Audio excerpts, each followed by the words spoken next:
warahmatullahi wabarakatuh. Waalaikumsalam warahmatullahi wabarakatuh. Selamat pagi. Pagi, Bu. Ya, pada pagi hari ini, alhamdulillah kita masih dapat berkumpul di sini.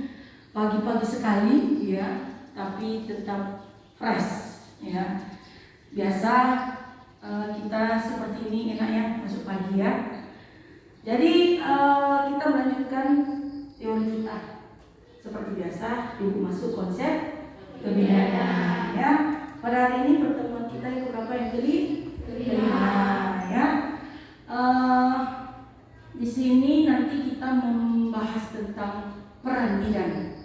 Seperti apa sih kita berperan di masyarakat, teman sejawat, ya. Jadi di sini judul dari mata kuliah kita adalah peran fungsi bidan, ya. Peran fungsi bidan. Oke? Jadi anak-anak harus paham bagaimana nanti kita di lapangan. Bagaimana nanti kita di lapangan. Semangat? Iya, semangat dong ya nak. Di sini kita masuk peran dan fungsi bidan. Oke. Dalam upaya pelayanan kebidanan yang berfokus pada kesehatan reproduksi, semua yang kita kerjakan adalah tentang reproduksi. Itulah peran bidan sebenarnya. Ya, dari melahirkan, kemudian KB, ya kan? Dari apa lagi? Apa lagi? Apa? Konseling kesehatan reproduksi, ya kan? Oke. Di sini yang pertama peran bidan sebagai pelaksana. Oke, pelaksana. Pemberi pelayanan kebidanan pada wanita dalam siklus kehidupan, asuhan neonatus, bayi dan anak balita. Ya, di dalam pelaksana itu ada 3 poin unsur yang harus kita laksanakan. Yang pertama apa? Ya, yang pertama adalah tugas mandiri. Mandiri berarti dikerjakan sendiri.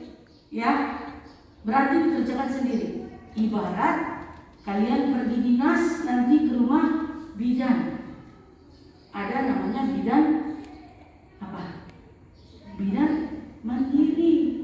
Dia punya klinik sendiri. Dia ngerjainnya sendiri. Itu bidan mandiri. Ya. Kemudian yang kedua adalah tugas kolaborasi atau kerjasama. Kerjasama kemana? Ayo, siapa yang bisa jawab? Kemana? Kerjasama kemana? Ibu bidan, ibu, saya punya klinik. Saya mau kolaborasi. Kemana? Ayo, siapa bisa jawab? Kemana lagi? Ke rumah sakit. Oke, yang pertama itu udah terlalu jauh ke rumah sakit ya. Itu poin ke-3 lah. Poin ke-3. Poin pertama, siapa yang diajak kolaborasi? Siapa? Iya, bidan senior di tempat kita berada. Bu, nanti kalau saya susah dalam proses persalinan mohon dibantu ya Bu. Ajak kolaborasi atau dokter setempat. Itu dulu. Kemudian yang kedua, puskesmas yang dekat-dekat dulu. Kemudian baru rumah sakit. Rumah sakit yang ketiga, tugas ketergantungan atau merujuk.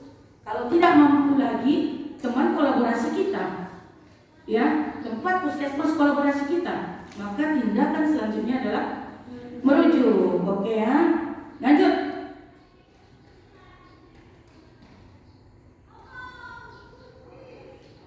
Kemudian di sini ada tugas mandiri ya, ini tadi menetapkan manajemen kebidanan pada setiap asuhan yang diberikan. Apapun asuhan yang kita berikan, kita harus wajib menetapkan manajemen apa yang kita berikan.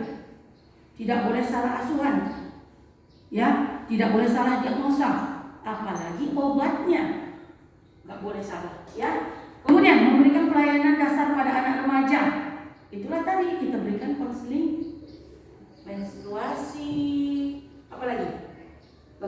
kesehatan reproduksi, ya. Kemudian wanita pranikah dan melibatkan klien. Yang mau menikah itu juga kita berikan konseling, ya, bagaimana nanti usia subur, bagaimana proses kehamilan dan sebagainya, ya. Kemudian memberikan aspek pada klien selama kehamilan normal, asuhan kebidanan, ya, selama dia proses kehamilannya. Kemudian memberikan asuhan kebidanan kepada klien dalam masa persalinan dengan melibatkan klien dan keluarga. Ya, jadi di sini juga setelah tadi hamil bersalin, tapi di sini melibatkan keluarga, ya. Kemudian memberikan asuhan kebidanan pada bayi baru lahir. Setelah tadi hamil, dia melahirkan, dia punya bayi, dan itu juga kamu wajib memberikan asuhan. Setelah itu memberikan asuhan pada masa nifas. Tadi dia hamil, melahirkan, neonatus, bersalin, dan nifas. Selama proses ini kita sebagai bidan yang tugasnya tadi tugas mandiri memberikan asuhan, namanya asuhan apa? Iya, asuhan kebidanannya fresh, ya, fresh. Pagi-pagi udah fresh otaknya, ya. Kemudian ini memberikan asuhan kebidanan pada wanita usia subur yang membutuhkan pelayanan. Usia subur, ya, jadi harus memberikan konseling juga kepada wanita usia subur, ya. Kemudian memberikan asuhan kepada wanita yang gangguan sistem reproduksinya terganggu. Contoh, kenapa ya aku udah punya anak, terus ini udah 6 tahun gak hamil-hamil? Ayo, itu namanya infertilitas. Nanti kita akan belajar, ya, ketidaksuburan. Jadi yang seperti ini harus kita sampaikan ke kliennya. Bu, seperti ini, dan seperti ini. Nanti selanjutnya kita akan belajar fertilitas, ya. Kemudian memberikan asuhan kebidanan pada bayi balita dengan melibatkan keluarga. Pastinya kalau kita memberikan asuhan kebidanan, itu harus kita libatkan keluarga, baik itu suaminya, mertuanya, mamahnya, bukan mamanya, opungnya, ya, opungnya, ya. Ya. Jadi kita harus libatkan, karena setelah dia melahirkan belum tentu dia pandai memandikan, merawat tali pusat dan lain-lainnya. Tugas kolaborasi. Tadi kita sudah bicara tugas mandiri kolaborasi, menerapkan manajemen kebidanan pada setiap asuhan kebidanan sesuai fungsi kolaborasi dengan melibatkan klien dan keluarga. Memberikan asuhan kebidanan pada ibu hamil dengan risiko tinggi dan pertolongan pertama pada kegawatan dan memerlukan tindakan kolaborasi. Ya, jadi di sini tugas kolaborasi itu apabila sudah gawat, ya, kita harus berkolaborasi. Jangan merasa diri mampu, karena tingkat untuk angka kematiannya tinggi apabila kita merasa mampu dan tidak mau berkolaborasi dengan teman sejawat, dengan dokter, ya. Jadi payah, ya. Jadi di sini harus bekerja sama. Dalam poin kedua, dengan risiko tinggi, ya. Oke, paham di sini? Paham, ya. Kita lanjut. Ini ketergantungan merujuk. Nah, apabila tidak sanggup, contoh begini. Ini kita dapat seorang pasien. Ternyata kepalanya di sini. Namanya letak bukan letak lintang, sayang, bukan letak susam. Ya, letak lintang. Letak lintang tidak diizinkan sama sekali melakukan pertolongan. Dia tidak bisa lahir normal. Tiba-tiba datang dia dari kampung ke klinik kita. Oh, saya udah mulus-mulus ini mau melahirkan. Ternyata kamu periksa, dia letak lintang, kepalanya di sini, melintang dia di perut. Didengarkan DJJ-nya juga, ternyata di sini, ya, dan di sini DJJ-nya. Harus dirujuk, tidak perlu pakai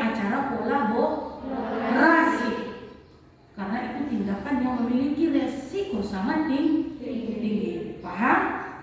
Ya, oke lanjut. Ini tugas mandiri, kolaborasi dan rujukan dilakukan dengan cara mengkaji status kesehatan dan kebutuhan. Kita kaji dulu statusnya. Kita lihat kebutuhannya. Kalau tadi kebutuhannya langsung dirujuk, ya rujuk aja. Ya. Kemudian menentukan diagnosa. Itu tadi, jangan salah diagnosa. Ini bisa ini. Ini bisa ini kulahirkan. Bisa ini. Ternyata anaknya letak di lintah, nggak boleh. Menyusun rencana asuhan sesuai dengan rencana, oke? Jadi sudah direncanakan, ya dikerjakan. Ya. Kemudian melaksanakan asuhan sesuai dengan prioritas masalah. Prioritas masalahnya gimana? Kalau prioritas masalahnya ringan, ya kerjain aja. Kalau prioritas masalahnya besar, nggak boleh ditunda-tunda. Ya. Kemudian mengevaluasi hasil yang telah diberikan. Setelah kita memberikan kita memberikan asuhan, ya kita harus mengevaluasi. Kemudian membuat rencana tindak lanjut. Setelah kita evaluasi, ternyata masih ada masalah di dalam yang kita kerjakan, maka ada tindak lanjut. Apa tindak lanjutnya setelah ini? Ternyata begini, kan gitu, ya. Kemudian membuat catatan dan laporan asuhan. Ini pendokumentasian. Kita wajib punya dokumentasi, apapun itu yang kita kerjakan, ya, karena kita nanti bisa kena tuntutan dari klien kita sendiri. Ya, paham ya? Jangan malas oret-oret. Dokumentasi itu nomor 1. Nah, masuklah kita sebagai pendidik. Tadi pelaksana. Ayo, pendidik. Tadi kita disuruh melaksanakan. Setelah kita laksanakan, kita disuruh pendidik lagi. Nah, ini dia. Memberikan pendidikan kesehatan dan konseling dalam asuhan dan pelayanan kebidanan di setiap tatanan pelayanan kesehatan, di institusi dan komunitas, metrosit dan petrosit terhadap calon tenaga kesehatan dan bidan baru. Ya, pendidikan ini contoh kalian bidan senior. Ya, bidan-bidan senior ini wajib memberikan pendidikan, ya, kepada bidan-bidan yang junior tentang bagaimana lokasi di daerah itu. Itu yang pertama. Yang kedua, begitu kamu masuk ke dalam wilayah yang terpencil, masih ada dukun beranak, ya kan? Masih ada dukun yang mengusuk ibu hamil. Itu sebenarnya kan nggak boleh. Itu harus kita beri pendidikan bahwasanya sangat berbahaya apabila menolong persalinan tidak memakai APD, alat perlindungan diri. Ya, tidak boleh ibu mengusuk ibu-ibu hamil. Risikonya sangat tinggi. Ya, jadi pendidik ini adalah memberikan pendidikan terhadap orang-orang yang ada di sekitar kita. Ya, termasuk tadi bidan, kader-kader kesehatan dan lainnya, ya. Memberikan pendidikan penyuluhan tes kepada individu, keluarga, kelompok, masyarakat, kemudian masalah kesehatan khususnya berkaitan dengan KIK dan KB. Kemudian melaksanakan program dan pendidikan penyuluhan kesehatan sesuai dengan rencana jangka pendek, jangka panjang, melibatkan unsur-unsur yang terkait termasuk masyarakat. Jadi di sini kita memberi pendidikan juga berupa konseling. Kemana katanya tadi? Nih, keluarga, kelompok, masyarakat. Kita harus memberikan konseling. Jadi nanti kalau kamu di desa, buatlah jadwal. Di jadwal pertemuan yang biasa dibuat mama-mama. Contoh di kampung ibu, setiap hari Kamis ada yasinan. Di kampung kalian hari apa biasa? Jumat. Nah, hari apa biasa? Di Gunung Tua. Jumat. Masukkan jadwalmu setelah jadwal mereka. Ibu-ibu, boleh nggak saya memberikan konseling kesehatan setiap minggunya setelah mengadakan wirid yasinan? Boleh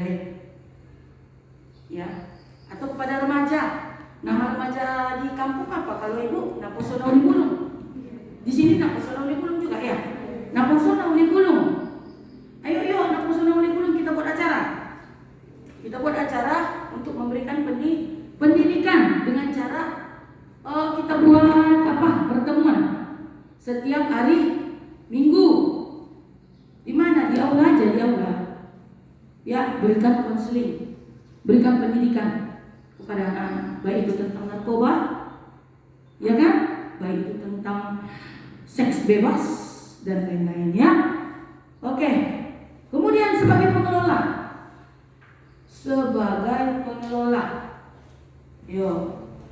Mengembangkan pelayanan dasar kesehatan, terutama pelayanan kebidanan untuk individu, keluarga, kelompok khusus dan masyarakat di wilayah kerja dengan melibatkan masyarakat klien.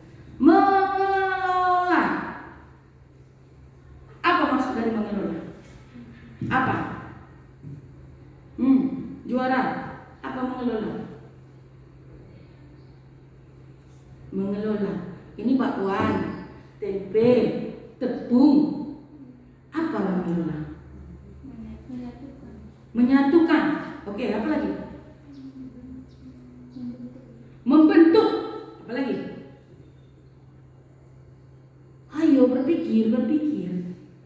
Menjadikan sesuatu. Tadi kan tepung, berat, ini itu. Menjadikan sesuatu itu mau jadi apa? Itulah pengelola ini. Kita kelola. Contoh, si Apri Aulia buka klinik mandiri. Ya, klinik mandiri. Dia ditempatkan di sebuah daerah, katakanlah itu Natal.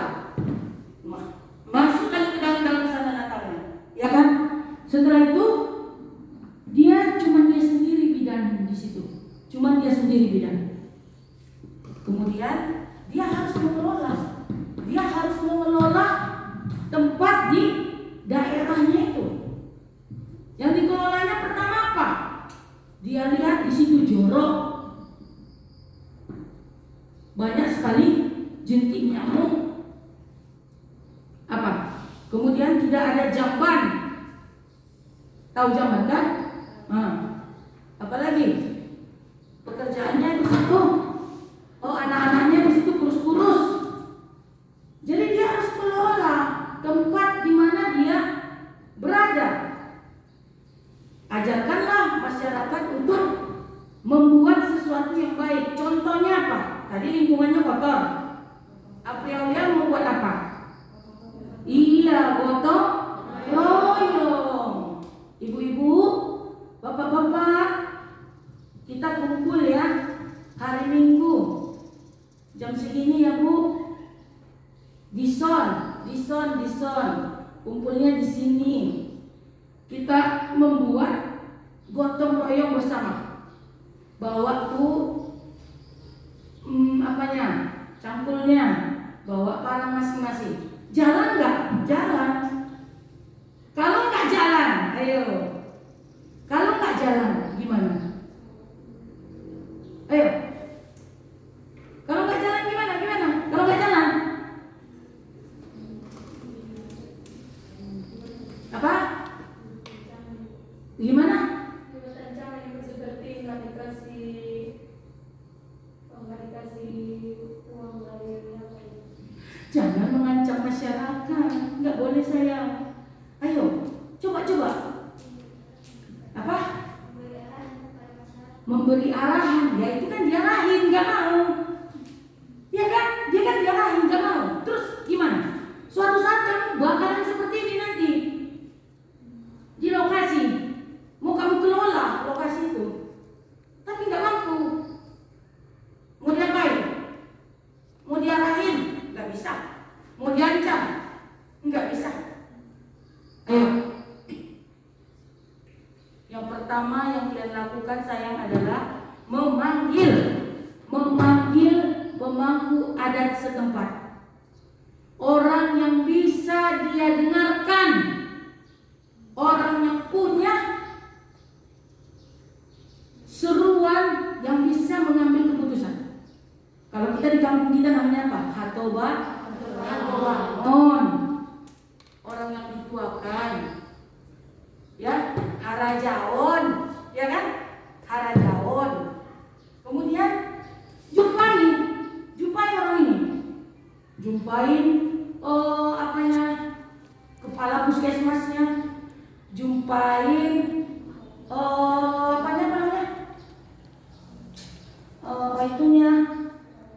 kepala lingkungannya, jumpain kepala desanya, jumpain harga bangunnya. Pak, saya udah buat saya udah buat gotong royong. Tapi nggak jalan gotong royongnya, Pak. Bayangin aja, Pak, saya undang 30 warga, yang datang cuma 5. Gimana kampung kita mau bersih, Pak? Gimana ini, Pak? Masih DBD, masih ada, tolonglah dibantu. Ya, jadi jumpain pemangku adatnya, ya. Kemudian berpartisipasi dalam tim untuk melaksanakan program kesehatan sektor lain di wilayah kerja. Berpartisipasi. Kau juga harus ikut. Kalau orang itu punya acara, kalau mereka punya acara, ya kamu harus ikut. Jangan acara aja yang harus orang itu ikut. Ya, paham? Ya. Kemudian meningkatkan kemampuan dukun bayi, kader kesehatan dan nakes lain yang berada di bawah bimbingan di wilayah kerja. Jadi kita juga harus kelola ini, sembari kita tadi memberikan pendidikan. Sembari memberikan pendidikan, kita juga harus kelola. Kita kelola dukun bayinya, kadernya, nakes yang lain, tenaga kesehatan yang lainnya. Ya, oke. Kemudian ini peran sebagai peneliti. Tadi yang pertama perannya apa? Pelaksana. Yang kedua? Pendidik. Yang ketiga? Pengelola. Yang keempat? Peneliti. Apa Bu kita meneliti? Ngapain? Ya kan? Ngapain kita Bu meneliti? Oke, yang pertama, apa sih? Kenapa sih? Kan gitu. Ada tanya kita. Melakukan investasi atau penelitian terhadap harapan dalam bidang kesehatan, baik secara mandiri maupun secara kelompok. Apa gunanya? Bu kita meneliti, Bu? Yang pertama, guna kita meneliti adalah mengetahui keadaan setempat.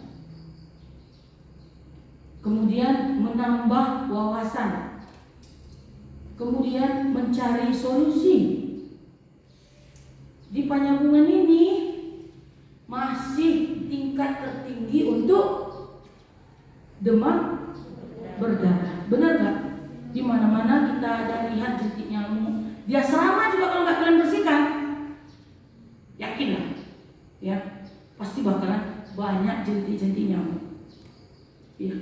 Jadi di sini peran kita sebagai peneliti adalah mengkaji sesuatu yang ada di masyarakat. Contoh tadi DBD. Kenapa ya banyak kali orang bulan ini berobat, tapi ciri-cirinya DBD semua? Cobalah teliti dulu. Ya, 1 bulan ini udah ada 3 orang. Bulan yang lalu ada lagi 2 orang. Ini kenapa ini ya? Pergilah kamu ke lokasinya langsung. Terjun ke rumah-rumahnya langsung. Door to door. Periksa. Kenapa ini? Langsung aja. Kalau tidak berhasil ya ajak tadi nakes setempat, diajak kader-kadernya, diajak keplingnya, diajak semua. Ya. Jadi teliti.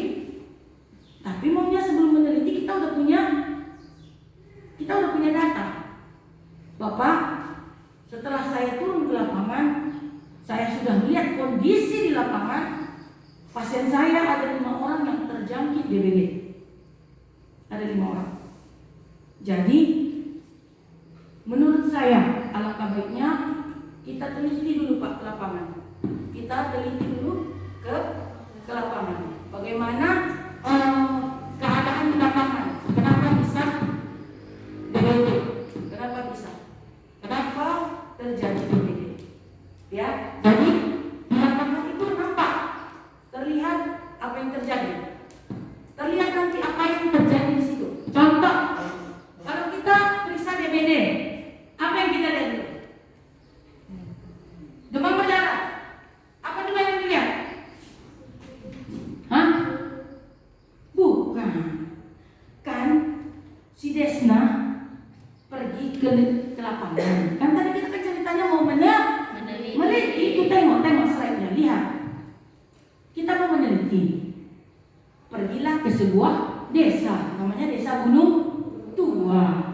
Si Desna mau meneliti door to door, karena pasienmu banyak yang DBD. Yang mau dilihat apanya dulu? Lingkungannya dilihat dulu, bersih atau tidak. Yang kedua, apakah ada genangan air? Betul. Menggenang nggak? Di sini namanya bondar, paret kecil. Menggenang nggak? Ya. Atau lihat di samping rumahnya, ada nggak piring-piring yang ada genangan airnya? Siapa itu apa lagi?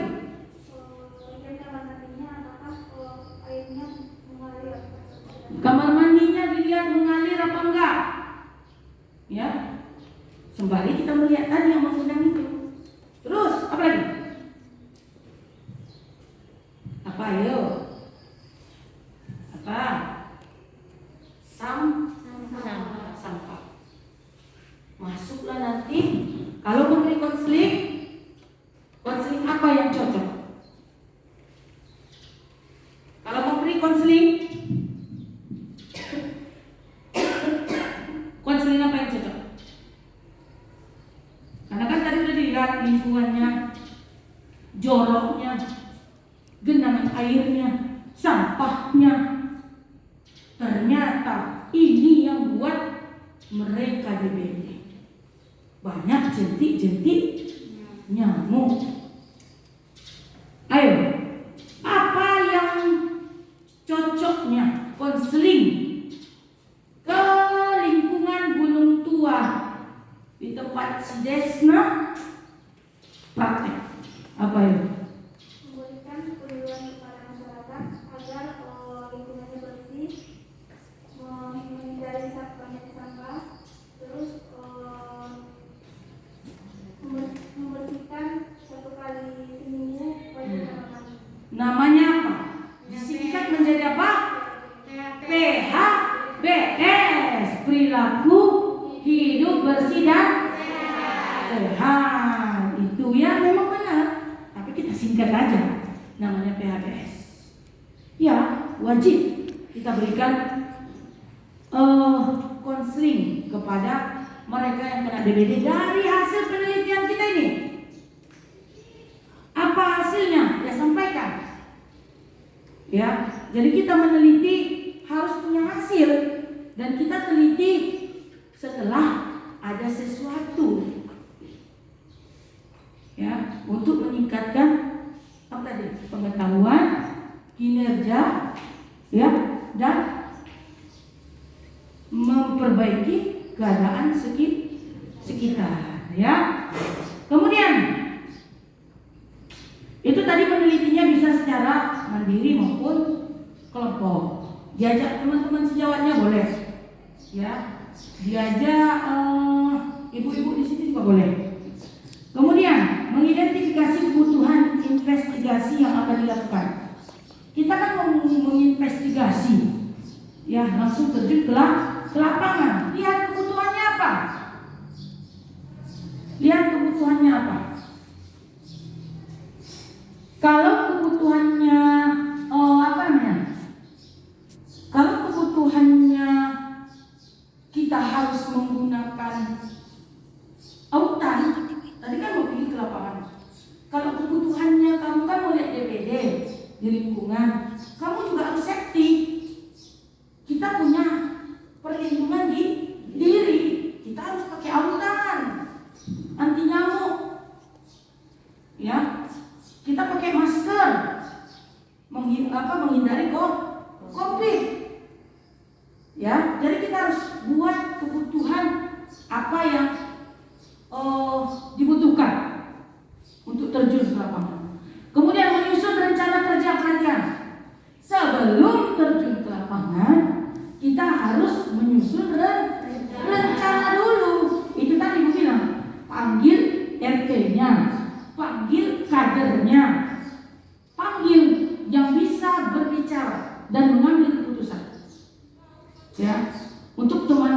menyusun kerja penelitiannya, kemudian melaksanakan investigasi sesuai dengan rencana.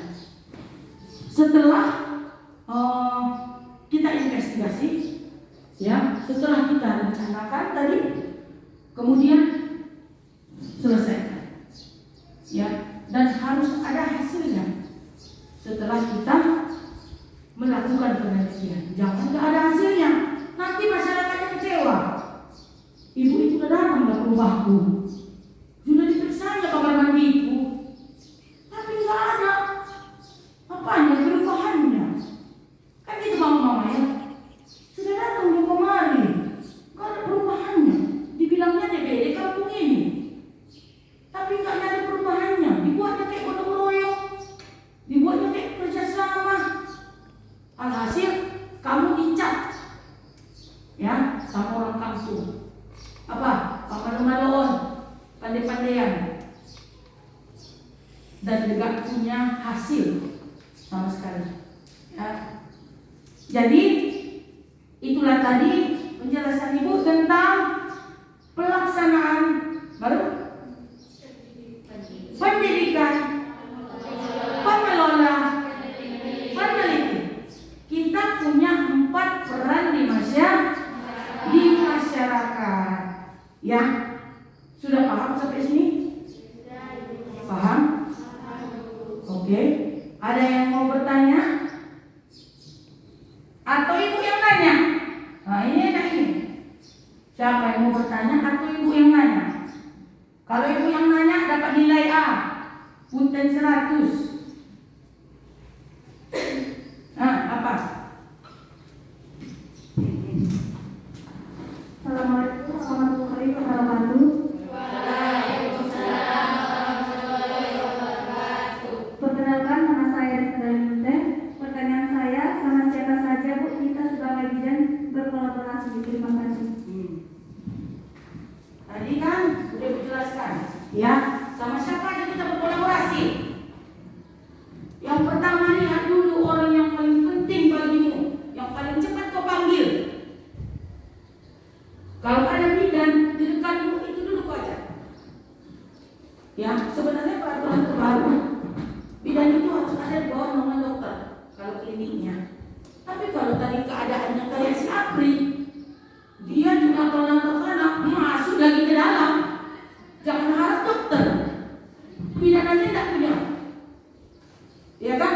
Jadi carilah orang setempatmu yang bisa kau ajak kolaborasi, yang memiliki ilmu pengetahuan yang bagus. Kayak tadi bidan senior, ya kan? Bidan yang sama dengan kalian juga gak apa-apa. Jadikan teman kolaborasi. Tapi kalau ada yang lebih paten, yang lebih mantap, dokter kalau bisa, ya, kita jadikan teman untuk berkolaborasi. Tapi kalau umpamanya kita sendiri jauh di dalam kampung sana, tidak ada kawan kolaborasi, tiba-tiba dapat yang emergensi, yang diagnosanya payah, seperti letak lintang tadi, tidak usah lagi harapkan kolaborasi, langsung ke poin berikutnya, merujuk. Ya, paham? Ya, siapa lagi? Nah, apa itu? Nggak sampai bikin saya.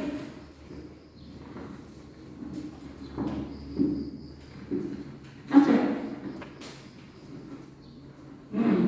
Baik.